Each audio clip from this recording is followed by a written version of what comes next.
بسم اللہ الرحمن الرحیم۔ السلام علیکم۔ حضرت عبد المطلب کون تھے؟ قریش ان کو اتنی عزت اور احترام کیوں دیتے تھے؟ ایک وجہ زمزم کے پانی کی دوبارہ سے دریافت تھی۔ اس زمانے میں جب مکہ میں پانی باہر سے لایا جاتا تھا، مکہ میں پانی کا نکل آنے کا مطلب خزانہ ہاتھ آ جانا تھا، اور اس وجہ سے عبد المطلب کی عزت میں اللہ تعالیٰ نے مزید اضافہ کیا۔ عبد المطلب کی اہمیت اور بنو ہاشم کے بارے میں جاننے کے لیے ہمیں تاریخ میں مزید پیچھے جانا پڑتا ہے۔ ان کے آباء و اجداد کے بارے میں جاننا ضروری ہے۔ دماغ میں یہ سوال بھی پیدا ہوتا ہے کہ زمزم تو حضرت اسماعیل علیہ السلام کا معوضہ تھا، پھر غائب کیسے ہو گیا؟ جب ابراہیم علیہ السلام حضرت بی بی ہاجرہ اور حضرت اسماعیل علیہ السلام کو مکہ چھوڑ کر جانے لگتے ہیں، جو کہ اللہ تعالیٰ کا حکم تھا، سلام ہے حضرت ہاجرہ کے صبر اور اللہ پر بھروسہ پر کہ انہوں نے اپنے شوہر سے 2 بار سوال کیا کہ آپ ہمیں اس ویران جگہ کیوں چھوڑ کر جا رہے ہیں۔ دونوں بار کوئی جواب نہ ملنے پر انہوں نے پوچھا کہ اللہ نے آپ کو ایسا کرنے کو کہا ہے؟ حضرت ابراہیم علیہ السلام نے جواب دیا، ہاں۔ پھر وہ ماں جس کے پاس ایک دودھ پیتا بچہ ہو اور پانی اور کھجور کے علاوہ کوئی سامان نہ ہو، وہ یہ کہے، پھر اللہ تعالیٰ ہماری حفاظت کرے گا، وہ ہم کو ہلاک نہیں کرے گا، بے شک وہ سلام کیے جانے کے لائق ہیں۔ حضرت ابراہیم علیہ السلام دونوں کو چھوڑ کر آگے بڑھ جاتے ہیں۔ جب بچہ اور بیوی نظروں سے اوجھل ہو جاتے ہیں تو دعا کرتے ہیں۔ سورہ ابراہیم آیت نمبر 37 میں ہے، میرے پروردگار، میں نے اپنی کچھ اولاد اس بے کھیتی کی وادی میں تیری حرمت والے گھر کے پاس بسائی ہے۔ اے میرے پروردگار، یہ اس لیے کہ وہ نماز قائم رکھے، بس تو کچھ لوگوں کے دلوں کو ان کی طرف مائل کر دے اور انہیں پھلوں کی روزیہ عنایت فرما تاکہ یہ شکر گزاری کریں۔ حضرت ابراہیم علیہ السلام 80 سال کی عمر میں باپ بنے تھے، اور حضرت اسماعیل علیہ السلام ابھی دودھ پیتے تھے، جن کو اللہ تعالیٰ کے حکم سے ایسی جگہ چھوڑا جو ویران اور بیابان تھی۔ کچھ دیر بعد پانی اور کھجور ختم ہو گئے۔ اب بی بی ہاجرہ علیہ السلام کو پیاس اور بھوک نے ستایا۔ وہ اپنے سے زیادہ اپنے بیٹے کی پریشانی نہ دیکھ سکیں اور وہاں سے صفا پر چڑھ گئیں کہ شاید کوئی انسان نظر آ جائے تو اس سے کچھ کھانے کا سامان لے سکیں، لیکن کوئی نظر نہ آیا۔ پھر وہ مروہ پر جا کر دیکھتی ہیں، وہاں بھی کوئی نہیں۔ یوں ہی 7 بار صفا سے مروہ اور مروہ سے صفا کے چکر لگائے۔ 7 مرتبہ انہیں ایک آواز سنی اور غور کرنے پہ پتہ لگا کہ وہ آواز پانی کی ہے جو حضرت اسماعیل علیہ السلام کے پاؤں کے نیچے سے نکل رہا ہے۔ تو حضرت ہاجرہ نے پانی کے گرد حوض بنا دیا تاکہ پانی بہے نہ۔ نبی کریم صلی اللہ علیہ وآلہ وسلم نے ارشاد فرمایا، اگر اسماعیل وہاں حوض نہ بناتی تو وہ ایک چشمہ ہوتا۔ یہ صحیح بخاری کی حدیث ہے۔ بہرحال وقت گزرتا گیا اور ایک قبیلہ جرہم جو کہ یمن سے تھا، اور یمنی پہلے ڈیم بنا کر پانی جمع کیا کرتے تھے، لیکن اللہ کے حکم سے وہ ڈیم ٹوٹ گیا اور یمنی قبیلے عرب کی طرف دوسرے علاقوں کی طرف ہجرت کرنے پر مجبور ہو گئے۔ جرہم قبیلے نے مکے کی طرف رخ کیا۔ جب انہوں نے مکہ کی وادی پر کچھ پرندوں کو اڑتے دیکھا تو انہوں نے اپنے 1 یا 2 بندوں کو پانی کی خبر لینے بھیجا۔ انہوں نے آ کر بتایا کہ ہماری خاتون پانی کے کنویں کے پاس بیٹھی ہیں اور ایک بچہ بھی ساتھ ہے۔ قبیلے کے سردار کو اندازہ ہو گیا تھا کہ یہ اللہ تعالیٰ کے معجزے کے علاوہ اور کچھ نہیں، کیونکہ وہ پہلے بھی یہاں سے گزر چکے تھے، لیکن ایسا یہاں کچھ بھی نہیں تھا، اور ایک عورت اور بچہ اس وادی میں بالکل اکیلے، یقیناً یہ کوئی نیک خاتون ہے۔ اس لیے سردار نے ہاجرہ علیہ السلام سے اجازت لی کہ ہم یہاں رہ سکتے ہیں۔ حضرت بی بی ہاجرہ نے اس شرط پر اجازت دی کہ پانی کو استعمال کر سکتے ہو، لیکن اس پر اپنی ملکیت نہیں جتا سکتے، کیونکہ پانی کے مالک وہ ہیں۔ اس طرح جرہم قبیلہ وہاں رہنا شروع ہو گیا اور بی بی ہاجرہ اور اسماعیل علیہ السلام کی تنہائی دور ہو گئی، اور ابراہیم علیہ السلام کی دعا بھی قبول ہوئی، جو یہ تھی، اے میرے پروردگار، میں نے اپنی کچھ اولاد اس بے کھیتی کی وادی میں تیرے حرمت والے گھر کے پاس بسائی ہے۔ اے میرے پروردگار، اس لیے کہ نماز قائم کرے، بس تو کچھ لوگوں کے دلوں کو ان کی طرف مائل کر دے اور انہیں پھلوں کی روزی عنایت فرما تاکہ یہ شکر گزاری کریں۔ حضرت اسماعیل علیہ السلام اسی قبیلے میں پلے بڑھے اور عربی سیکھ لی۔ اس طرح مکہ میں عربوں کی تاریخ کا آغاز ہوا۔ یہ حدیث صحیح بخاری سے لی گئی ہے۔ اب میں آپ کو جرہم قبیلے کے حوالے سے کچھ واقعات بیان کروں گی۔ جرہم قبیلے کے مکہ آ جانے کے بعد حضرت اسماعیل علیہ السلام اور حضرت ہاجرہ کی تنہائی دور ہو گئی، اور حضرت اسماعیل علیہ السلام انہی لوگوں میں پلے بڑھے اور عربی سیکھ گئے۔ یاد رہے، ابراہیم علیہ السلام اور اسماعیل علیہ السلام فلسطین سے تھے اور جرہم قبیلے یمن سے، اور وہ اوریجنل عرب تھے۔ اسماعیل علیہ السلام کی شادی بھی جرہم قبیلے کی خاتون سے ہوئی۔ اس طرح اولاد اسماعیل عرب کہلائی، لیکن انہیں مستعار عرب کہا جاتا ہے۔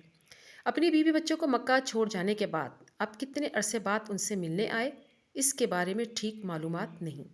کچھ اسکالرز کا خیال ہے کہ جب اسماعیل علیہ السلام 10 سال کے ہو گئے تب، لیکن وثوق سے کچھ نہیں کہا جا سکتا۔ بیوی بچوں کو خود سے الگ کر دینا ایک بہت بڑی آزمائش تھی، لیکن ابھی اللہ تعالیٰ نے آپ علیہ السلام کا اور امتحان لینا تھا۔ آپ کو خواب میں دکھایا گیا کہ آپ اپنے اکلوتے بیٹے کو قربان کر رہے ہیں۔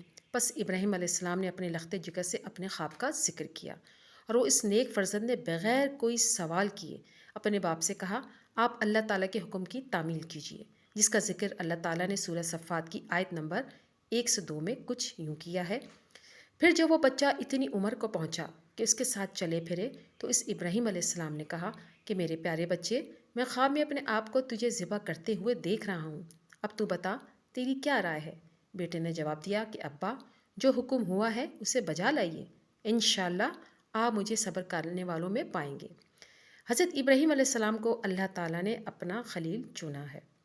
اس بارے میں قرآن میں سورہ نساء کی آیت نمبر 125 میں اللہ تعالیٰ ارشاد فرماتے ہیں، با اعتبار دین کے اس سے اچھا کون ہے جو اپنے آپ کو اللہ کے تابع کر دے اور وہ بھی نیکوکار، ساتھ ہی یکسوئی والے ابراہیم کے دین کی پیروی کر رہا ہو، اور ابراہیم علیہ السلام کو اللہ تعالیٰ نے اپنا دوست بنا لیا ہے۔ بے شک ابراہیم علیہ السلام اللہ تعالیٰ کے دوست کہلائے جانے کے لائق ہیں۔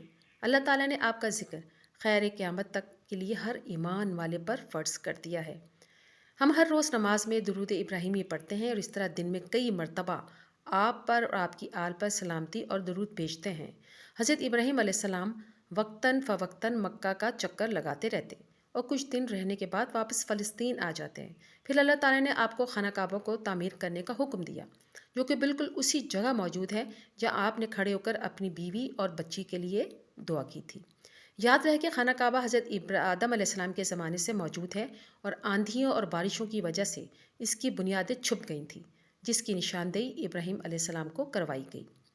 سورہ عمران کی آیت نمبر 96 کے مطابق اللہ تعالیٰ کا پہلا گھر جو لوگوں کے لیے مقرر کیا گیا وہی ہے جو مکہ شریف میں ہے، جو تمام دنیا کے لیے برکت اور ہدایت والا ہے۔ اب حضرت ابراہیم علیہ السلام اور اسماعیل علیہ السلام نے اللہ کے گھر کی تعمیر شروع کر دی، جس کی بنیاد وہی پرانی اور دیواریں نئی تھیں، اور تعمیر صرف پتھروں سے کی گئی۔ حضرت اسماعیل علیہ السلام پتھر ڈھونڈ کے لاتے اور حضرت ابراہیم علیہ السلام انہیں دیواروں میں چنتے جاتے، اور پتھر بھی اللہ کے حکم سے ایسے تھے جیسے انہیں خود تراشا گیا ہو۔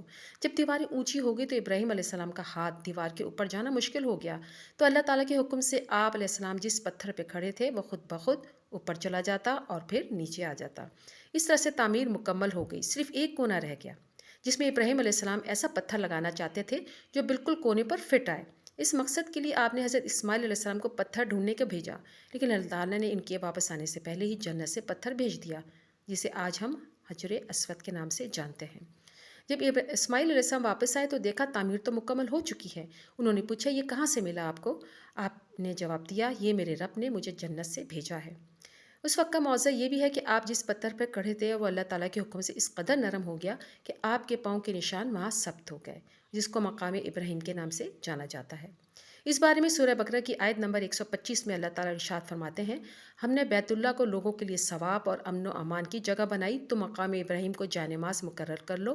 ہم نے ابراہیم علیہ السلام، اسماعیل علیہ السلام سے وعدہ لیا کہ تم میرے گھر کو طواف کرنے والوں اور اعتکاف کرنے والوں اور رکوع سجدہ کرنے والوں کے لیے پاک صاف رکھو۔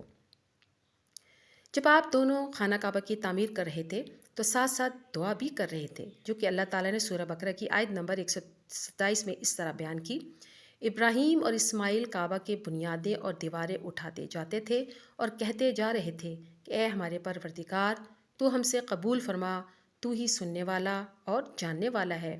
کعبہ تعمیر ہونے کے بعد اللہ تعالیٰ نے حضرت ابراہیم علیہ السلام کو حکم دیا کہ اب وہ لوگوں کو اللہ تعالیٰ کے گھر کی عبادت اور حج کے لیے بلائیں۔ حضرت ابراہیم علیہ السلام نے حیران ہو کر پوچھا کہ میری آواز لوگوں تک کیسے پہنچے گی؟ اللہ تعالیٰ نے فرمایا، تم پکارو، پہنچا دینا ہمارے ذمے ہے۔ اس کے بعد ابراہیم علیہ السلام عرفات میں کھڑے ہو کر مشرق کی طرف منہ کر کے لوگوں کو پکارا کہ اے لوگو، اللہ کے گھر کی حج کے لیے آؤ۔ پھر مغرب کی طرف، شمال کی طرف اور جنوب کی طرف، غرض ہر طرف سے انہوں نے لوگوں کو حج کے لیے پکارا، اور اللہ تعالیٰ نے ان کی آواز کو دنیا کے ہر کونے میں پہنچا دیا۔ ساتھ ہی ابراہیم علیہ السلام نے دعا کی۔ سورہ بقرہ کی آیت نمبر 129 میں ہے، اے ہمارے رب، انہی میں سے رسول بھیج جو ان کے پاس تیری آیتیں پڑھیں، انہیں کتاب اور حکمت سکھائے اور انہیں پاک کرے، یقیناً تو غلبے والا اور حکمت والا ہے۔ جس کے بارے میں رسول اللہ صلی اللہ علیہ وآلہ وسلم کی حدیث بھی ہے، جس کا مفہوم یہ ہے کہ میں اپنے باپ ابراہیم کی دعا ہوں۔ یہ حدیث مسند احمد میں ہے۔ اس کے بعد مکہ میں صرف اسلام تھا اور عرب بہت صدیوں تک اللہ واحد کی عبادت کرتے رہے۔ بعد میں ایک اور قبیلہ بنو خزاں وہاں آ کر آباد ہو گیا۔ بنو خزاں کے حوالے سے آنے والی ویڈیو میں تفصیلات بیان کر دوں گی۔